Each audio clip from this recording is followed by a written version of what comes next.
Okay,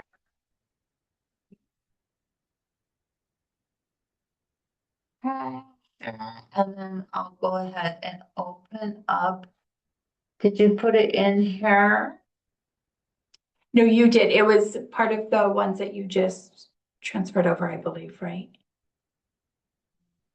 Oh, it was session 20, I'm sorry. And yeah, so it's a different day. So it's. Okay, common pitfalls. Oh, did you email it? I Did did. I email it? That's the question. There we go.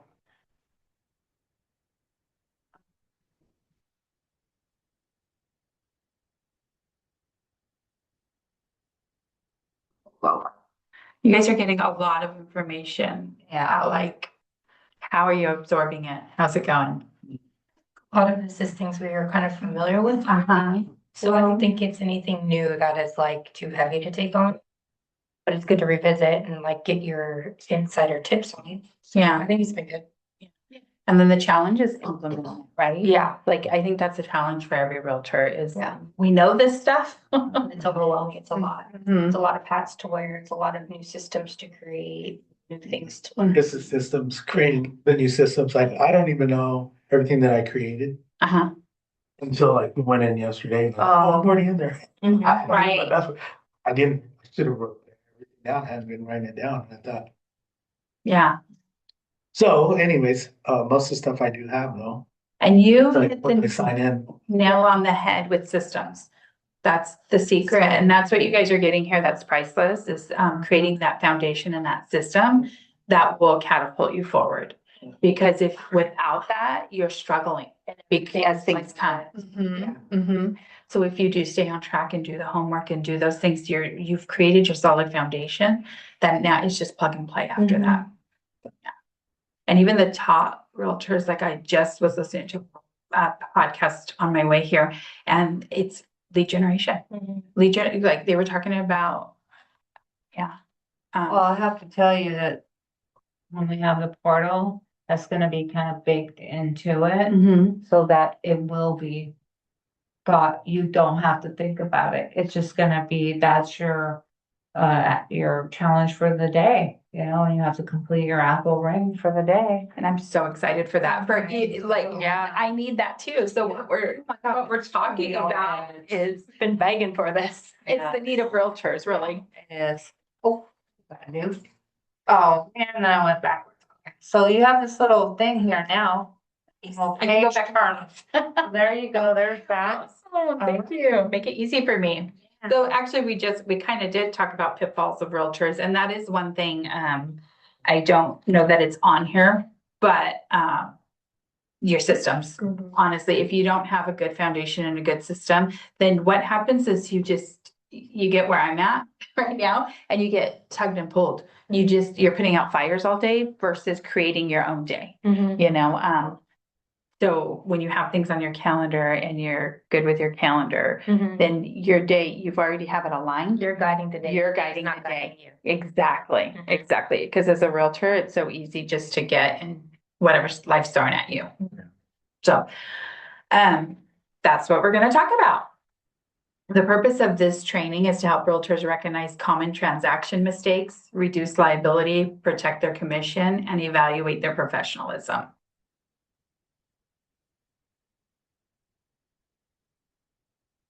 The number one pitfall is failing to secure written representation agreements. And this, I can't say enough. The standard is you always know to secure a listing agreement because you have to secure it before you can put it on the MLS. And I know we've talked about this a lot, but it's so easy to fall into not getting that listing agreement for the buyer because a buyer will call and just say, oh, I want you just to show me this house. And we tend to be client pleasers, you know, we want to do everything for our clients because we love them and we have a relationship with them. But we have to, by law, get that buyer representation agreement. The days of them going and being able to call any realtor at any time are over. And that is actually the blessing.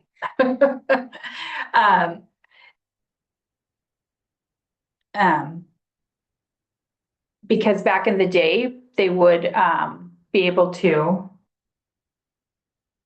Let me get back on the right one. They would be able to call you and have you show a house and then call the next realtor. And the next realtor that was on the sign for another property they wanted. And in depending on the market, the reason this is important is because when you have a very market where it's a competitive market with buyers, buyers have learned if they go to the listing agent, then they have a better chance of getting their offer accepted. So it used to be kind of a thing that buyers would do, is just call whoever's on the sign, and they really didn't care who was working for them. Well, now we have that representation that protects you, you put in a lot of work, and it needs to be in writing that you represent them. Another pitfall is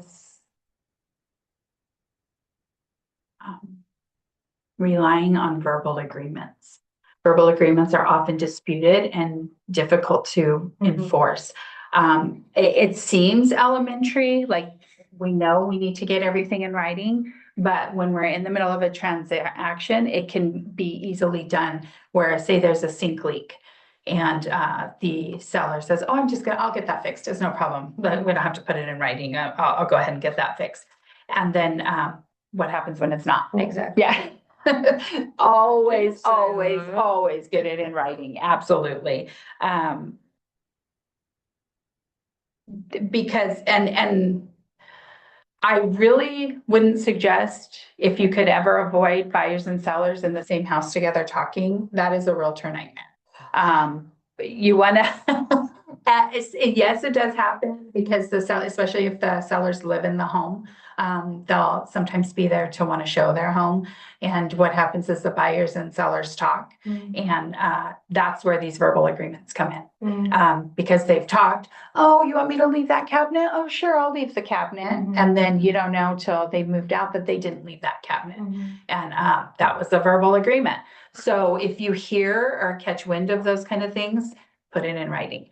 When in doubt, disclose, put it in writing, make sure it's signed, sealed, and delivered. The next one would be missing critical deadlines. That would be a realtor pitfall. So you have to watch those deadlines especially when contingencies come off your contracts. When our inspection period's over, when is the loan contingency going to be removed? You have to watch those and let your client be aware of those as well. Missed deadlines can result in loss of deposits, canceled contracts, and potential liability. If a buyer fails to remove a loan contingency in writing by a contractual date, the seller has the right to cancel.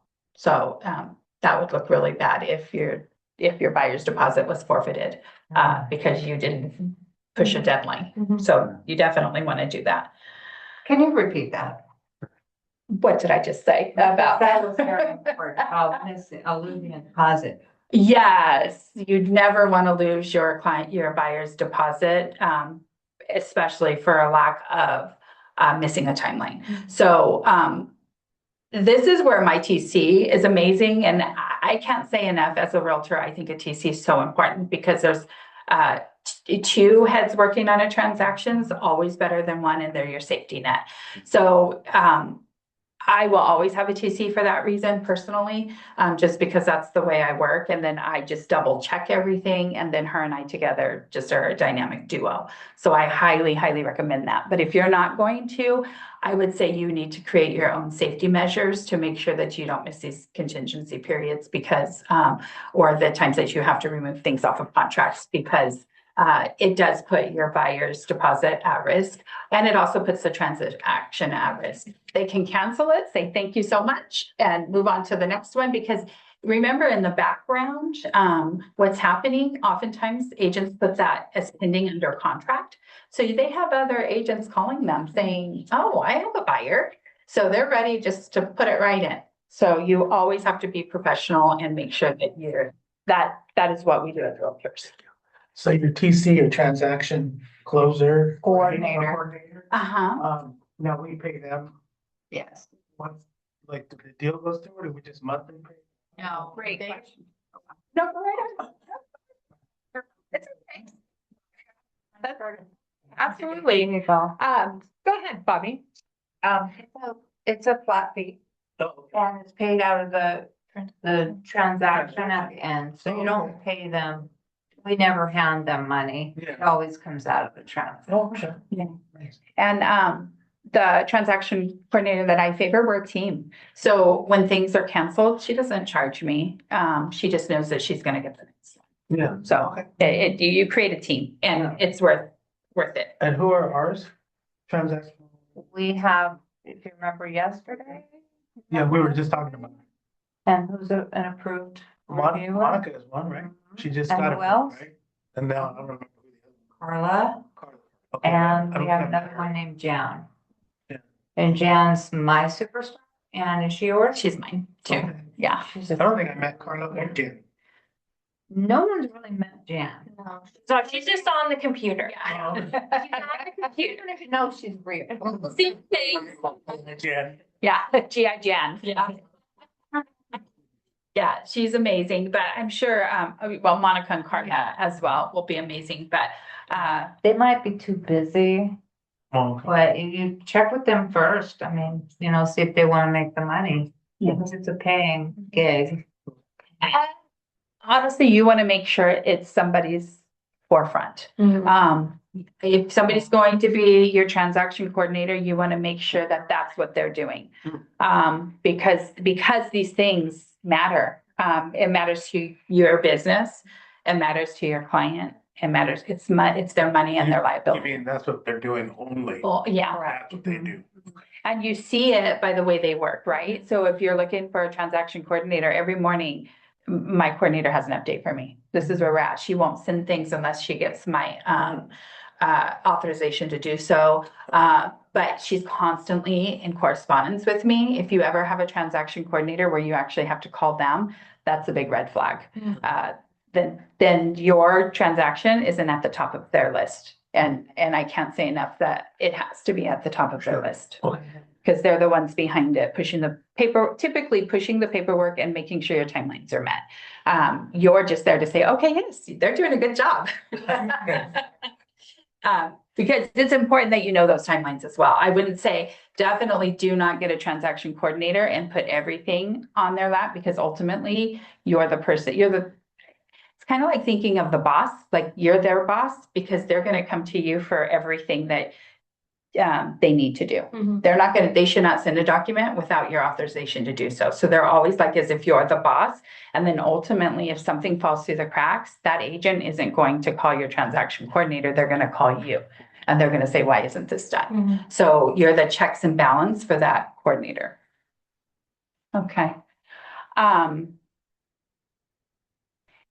next downfall is incomplete or inaccurate disclosures. Disclosure failures are one of the leading causes of lawsuits in real estate. So the main one is like the TDS and the SPQ, because those are the disclosures that are going to tell the buyer what's happening in the home. If you don't get anything, get this: when in doubt, disclose. So if your seller says, well, this did leak a year ago, but we got it fixed. Everything's good. It's not leaking now. Do I need to put this on there? You should, because that's your safety it was on there and they still accepted the deal. So what we don't want to do is have that mentality like, no, it's okay. It's okay. It's fine. It's been recovered. Because what happens is if it rears its ugly head in 6 months for those buyers and then it wasn't written down, then it's a liability.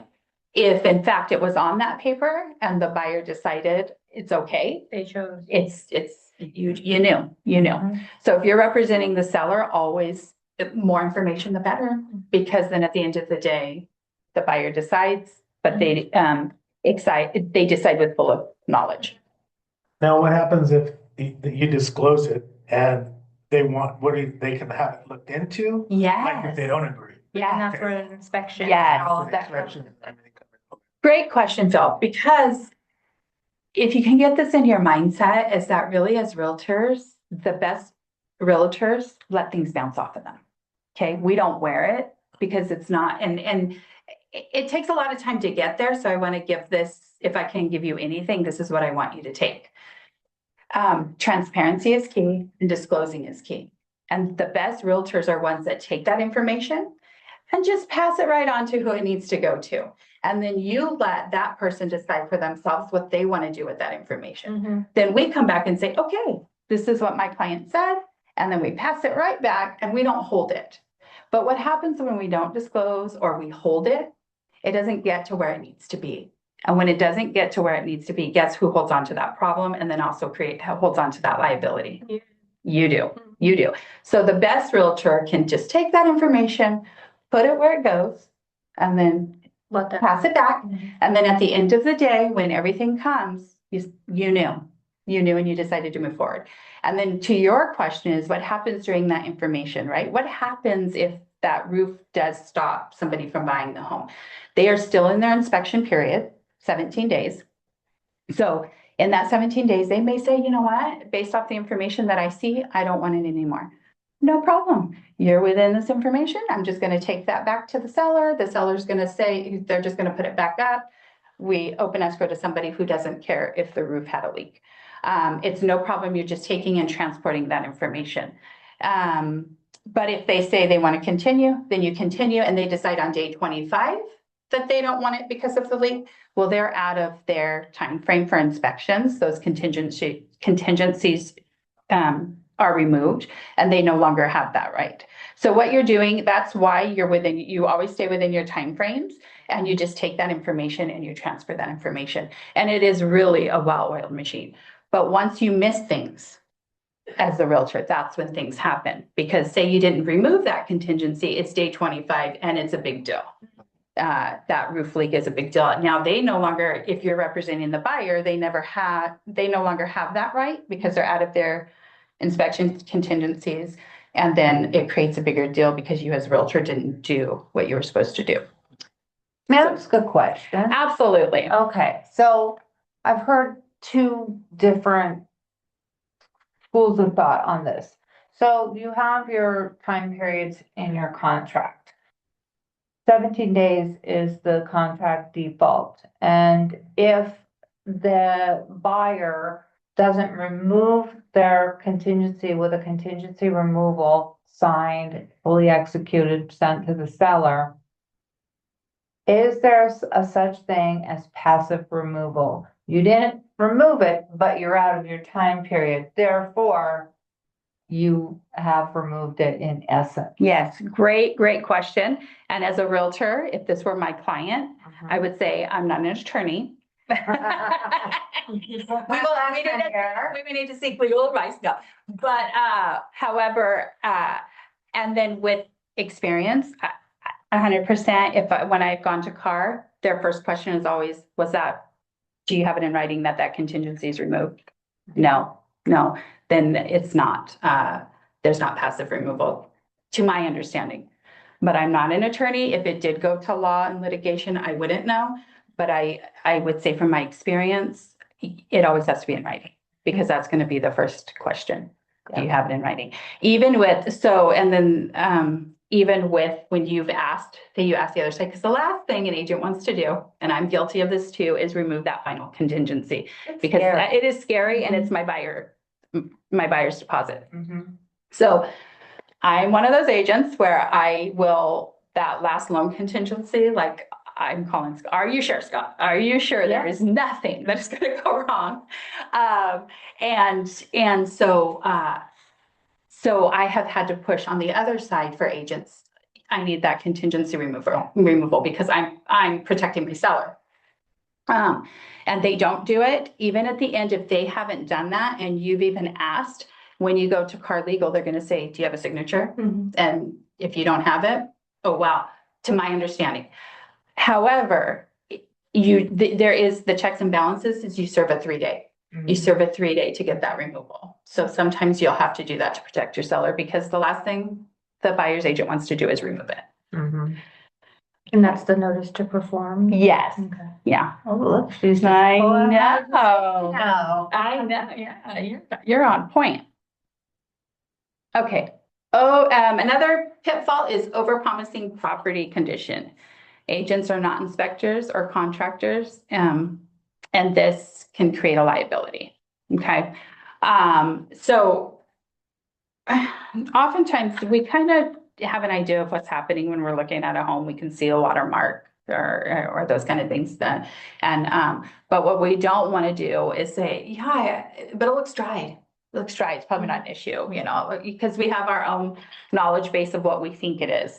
But we never, ever, ever want to say what we think it is. We just acknowledge what we can see with our eyes. And if it creates a question in the buyer's mind, that's one of those things where we let things bounce off of us.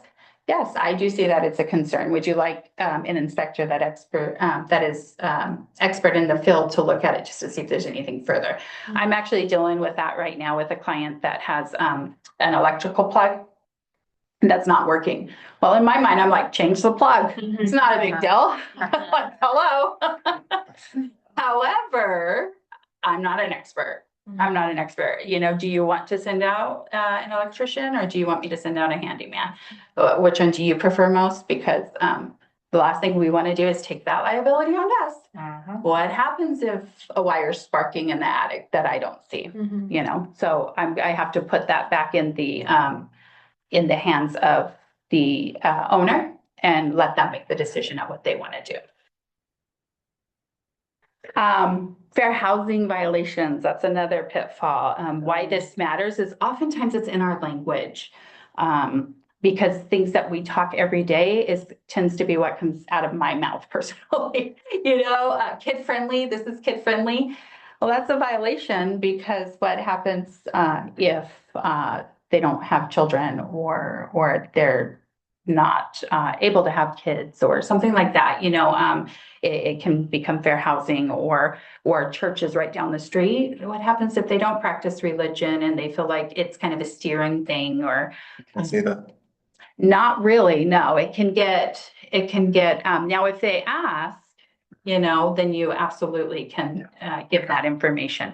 But you want to stay clear of biased information, even though we don't see it as biased, because So then maybe is it like just stick to the facts of the home? yeah, mostly yes, unless of course out of conversation your client brings something up. Is this good for families? Well, I do see a lot of children playing on the street. So even then, you can't make a definitive statement. You can make an observation. Right. Okay. Yeah, as much as you can, yes. And I know this gets hairy, but it's the truth. Even if we go into a neighborhood and we say, this looks like a really good neighborhood. That's just look at this. This looks like a really good neighborhood. Wow, that's like a big no-no because good is a relative term. Like somebody thinks it's good and then the house down the street got broken into. To us, that's normal because we live in Southern California. To them, they're like, my realtor just said it's a really good neighborhood. Yeah. So something so simple can become so big. So you definitely want to stick to the facts as much as possible. And then when they bring something to the table, then you can back it up with the fact. Well, yeah, it does look kid friendly. Like if they say this looks like a kid friendly neighborhood. Oh, I could see why you may think that there are kids playing on the street. That's a fact. You're seeing the kids playing on the street. So like say when we do like the list reports things, could you say like, oh, it has like a such and such walkability score of Yeah. this, or Yes. things like that? Yes. That could give them information or imply safety or not, Yes, that is but you're great. not making a statement yourself. Yes, yeah. Can you say it's a beautiful neighborhood? It's a relative term. It's a relative term. You think it's beautiful, then they go there and they buy it. They say, well, the trees are dying. It's not beautiful, Bill. You told me that it's a beautiful community. They finish during the spring. Right? Yeah.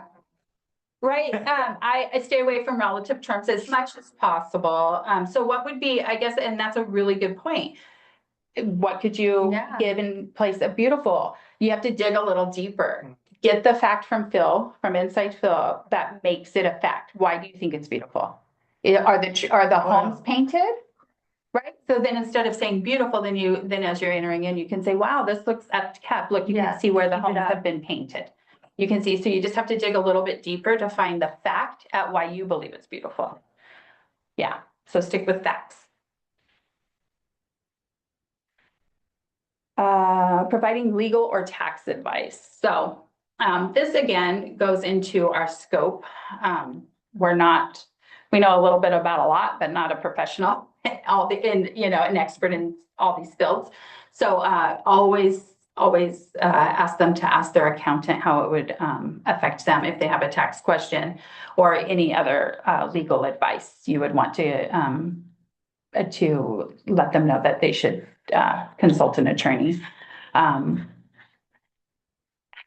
And there's a fine line, because yes, this is what we want to do, but we also want to be helpful, because if we were the realtor that just said, I don't know anything, that might be a problem. So what you would do is take it a step further and say, but I have a really good tax advisor you could call, and they could look further into, because the reason why taxes is the big one is because it's circumstantial.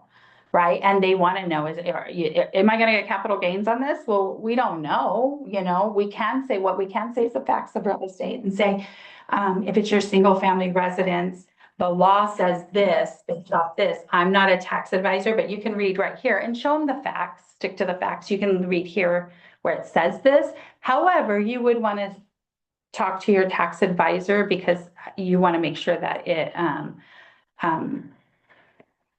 is also applies to you, because it may not, I don't know that it applies to everybody, but so you give them a little bit, and then also let them know that if they don't have somebody to go to, that you have somebody that you can recommend. You need to be careful on that too. Okay, good point. Recommendations. Yeah, if you make a recommendation, it's almost like giving your opinion that they're going to be a good resource. Okay. So like with home inspectors, I always provide 3. I instruct them to call each and do a mini interview with them and see who kind of resonates, or do your own research. That's a good point. Yeah. Don't want to get stuck there. You don't, because the one thing we know is people like to say they said, this person said this. It's the worst phrase ever. Yeah, so that's a good point. And also to what Bobby's saying, that's the same with lenders too. I do let my clients know you get to pick your own lender. You always just, again, put the ball back in their court. And then we're just there for assistance for what they need. And we just give them. And like Bobby said, that's really good, more than one. So ultimately it's their decision. So because you do want to also be able to give them information, you don't want to just, I'm sorry, I don't know, contact your tax advisor. What are you there for? Yeah. So you do want to have a referral, but multiple. Sure. So it's still Them making the they're choice. making the choice. Yeah. And that's also the evidence of practicing your mission, vision, and values as a daily thing that you do, because there are a lot of realtors out there that would stop at consult your tax Right. professional, right? Mhm. We go a little bit extra, Yes. even though we have to, do it in a certain way, we do take that extra step. Right. Because ultimately that's what your clients want to know. You're there for them and you're meeting their needs. So we do have to take an extra step, but without taking that liability. The next pitfall is emotional negotiation. Emotional responses can damage negotiations and derail transactions. And I can't say this enough. We do get emotionally involved because we're in it, especially when we're negotiating repairs or pricing for your client or those kind of things. Kind of like eBay, you know how you get people can get emotionally attached, and sometimes they overpay for something just because they're emotionally charged. Well, this is a pitfall of a realtor because you're in it. You have already gone back and forth. I just opened a transaction where we've had 4 counters. So we go back and forth and we're trying to be on, work to, ultimately we want to open escrow and we want to have meeting of the minds, but you're going back and forth. So you don't want to be emotionally charged. This is one of those things where I say again, you're just giving the information to the seller. Whatever the seller decides they want to do is what you're putting down on paper without feeling like it's something you did and you're in a debate class, you know, because then it's win or lose. It becomes like a winning, or you get emotionally vested. And it's like, well, I didn't win or lose that deal. That's not what it's about. What it's about is representing your Correct. client. So it's what they said and that you put it on paper. And then sometimes you do want to speak with them a little bit where, because they don't know. That's why they hired you. So in negotiations where you just put kind of the money on paper and you say, well, we are raising the price this much. So if you were going to give this much, and then try to figure out where it goes, but ultimately it's their decision. And then we just put that on paper and not get emotionally involved, because the reason this is a pitfall is because you may be mad at something and you can say, oh, forget it. We're just going to wait for the next offer. But What if that was the best offer? So you have to let them decide what's best for them. Poor communication is another pitfall. Lack of communication is one of the top reasons clients file complaints. We know what's going on in a transaction, but our clients don't unless we communicate it to them. So we want to make sure that this is where our calendars play a big part and our routines play a big part. We want to make sure that we're at least at the bare minimum communicating with our clients in a transaction once or twice a week at the bare minimum. I mean, it just almost depends on where you're at in that transaction, how often you would communicate with them. But if you haven't spoken with them within the last few days, you definitely want to give that call and let them know where it's at. This one is more back in the day, mishandling earnest money, but I put it on here just in case it ever does come up, where back in the day you used to be able, I think you still can, but most brokers don't do that. Earnest money goes right to escrow, where back in the day, if somebody was going to look for a home, they would write you a check and the broker would have to put it in a trust account and also log it. So there was a big thing on properly handling funds. So I just wanted to put this on there in case it ever presents itself where somebody says, well, I'll just give you a check for the earnest money and you can go ahead and submit it to escrow if you need to. No. Because that would be properly handling money. So you just let the client know, unfortunately, we don't do that. We don't have the trust account or the logs. So when escrow opens, that's when you will wire it or deliver it to escrow. Key risk reduction principles. Professional agents consistently get everything in writing, track every contractual deadline, deliver disclosures early, avoid guarantees, stay within the scope of their license, follow brokerage policy strictly, communicate consistently and professionally. And these are all the things that we just talked about.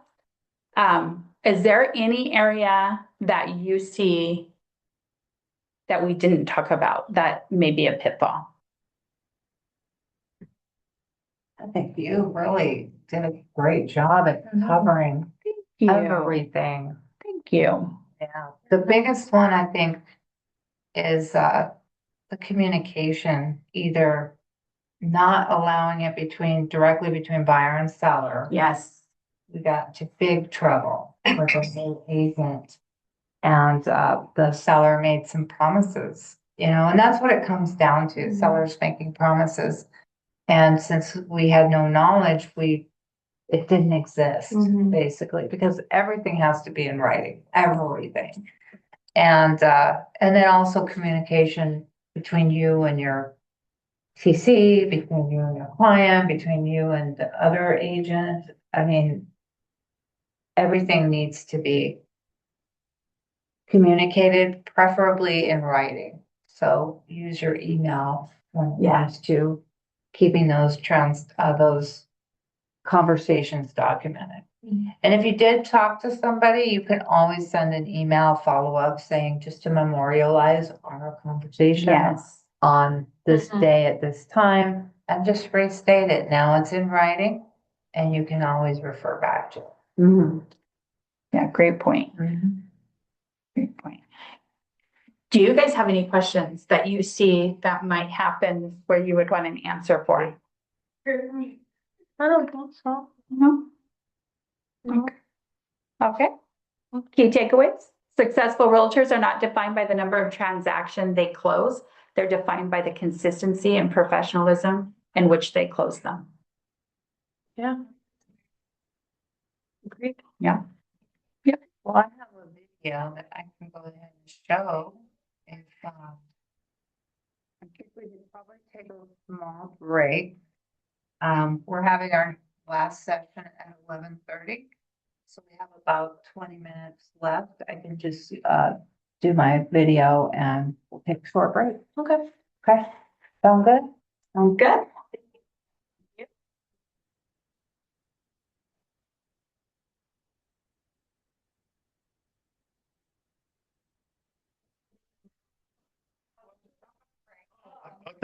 Me too. Video first. Sorry. You Come on, man, where's Adam going? I changed the schedule a little bit so that we can have a real good conversation. Okay. Tomorrow, so I'll. Oh, tomorrow we can? Yay. Yeah. Cause I'm not too sure. Okay, so I know at the very beginning, Ashley helped me and we sent my homework to you. But then today I saw on our sheet that you gave us, and then there's homework. I saw that homework. I'm like, okay. Yeah, So we'll go over it I'll make all sure that- so that you all okay. understand the assignment and that you're all turning it in on time because. Yeah. Friday, we're gonna have a graduation ceremony. And I don't want to exclude anyone because. Yeah, I don't want to get excluded. It's a homework. So we're gonna allow a big chunk of time. Or- Tomorrow, right? Yeah, tomorrow. This is a really great learning experience about time. It's really everything I'm grasping as far as we're going through it and stuff. And this is only on my end because I'm not with technology. That's why I forget. I mean, I did do a lot of logins and stuff. I didn't even realize that actually was helping me. But for someone that does know technology, it's I mean, everything else is, and it all makes sense. All makes sense. Well, Now, when it comes luckily- to, real estate isn't a heavy technology industry. Like you can get through it without a lot of you know, technology. well, see, like what I want to do is like, I'm gonna talk to Monica and see if she has time, because like coming up now, I'm not gonna be so with work and I'm gonna start coming in next week. And if I can learn to get on there with her, and I was telling Adam, you wanna come in with me? And then we can go over, like, she's telling us the stuff we can practice, and we can get in there and grab that from her, and then we can sit here and practice. That's great. So we can both. Yeah. learn. So I know that's right there, a lot for me. And I really want to encourage everybody to team up. Yeah, That's oh, brilliant. yeah. That is so brilliant. You know what? I even had a thought, like when you're calling your leads, if you teamed up with another realtor, Mhm. he can call your leads, you can call his leads. Mhm. Wouldn't it be easier, like talking about him and it's easier, it would be easier for me to introduce somebody else. Sure. I could sure. talk all day long about somebody else. It's hard talking about myself. Yeah. Plus, I think it's received better. Yeah. Like if I call someone up and I said, I'm calling for my associate, Ashley, I just wanted to kind of introduce her to you. She is pretty amazing. You know, as far as real estate goes, she will put in 150%. Yeah. You know, and she's not gonna charge you for it. That's just who she is. You know, I can do that all day long. Sure. And I don't get any anxiety over it. Yeah, And, you know, as long as you have somebody partnering up with you that Yeah. could do the same for you. I That's a think great that would idea. be the greatest way to call on your leads. yeah, And it takes away all the anxiety because you're not calling on yours. yeah. You know Yeah. what I mean? Yeah. I really think that could be something. That way you go, now don't drop the ball. I know. Don't. I know, you definitely want to. You just heard what I said about you. Yeah. Yeah. That's funny. Don't call me a bozo. Exactly. Oh, you know what No, I that's mean? good. Yeah, I think that would really work. And then when you're like going door to door, go with someone so that when you're at the door, the other person can go, yeah, Phil, he's a freaking rock star. Yeah. He won't talk about it himself, but I can tell you, but, you know, I think that would just be such a great method. I think we should try it, honestly. Well, okay, so me, Adam.